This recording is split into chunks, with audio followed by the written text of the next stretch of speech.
यानंतर बघूयात राजकीय बातम्या।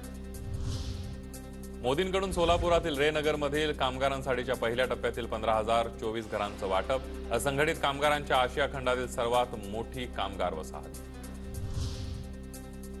सोलापुरातील योजना मनोहर जोशी यांच्या काळातील। पंतप्रधान खोटं बोला पण रेटून बोला असं करतायत। काँग्रेसची योजना असूनही यांना 10 वर्ष लागली। नाना पटोले यांची पंतप्रधानांवर टीका। गर्व से कहो हम हिंदू है हा नारा बाळासाहेब ठाकरे यांनीच बुलंद केला। आमचं हिंदुत्व एकच, भगवा ही एक, आम्ही त्यामध्ये भेद करत नाही। भाजप पदाधिकाऱ्यांचा मातोश्रीवर पक्ष प्रवेशावेळेला हल्लाबोल। पंतप्रधान मोदींचा शिंदे फडणवीस आणि अजित पवारांवर आता विश्वास राहिलेला नाहीये। अनिल देशमुखांचा निशाणा।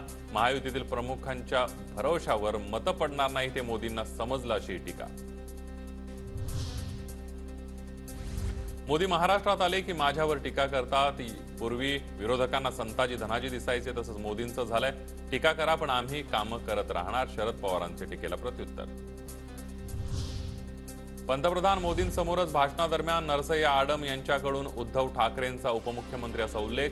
नंतर आडम यांनी माफी मागत चूक सुधारली। विरोधकांना दुसरा काही कामधंदा राहिला नाहीये, माशासारखे तडफडतायत। आदित्य ठाकरेंच्या वातावरण गरम करण्याच्या टीकेनंतर मुख्यमंत्री शिंदेंचं उत्तर। मी कायदा आणि संविधानाला धरूनच निर्णय दिला असल्यानं कोर्ट निर्णयामध्ये बदल करणार नाही। ठाकरे गटानं दाखल केलेल्या याचिकेवर राहुल नार्वेकरांची प्रतिक्रिया। ठाकरे गटाचे खासदार विनायक राऊत राजन साळवी यांच्या भेटीला।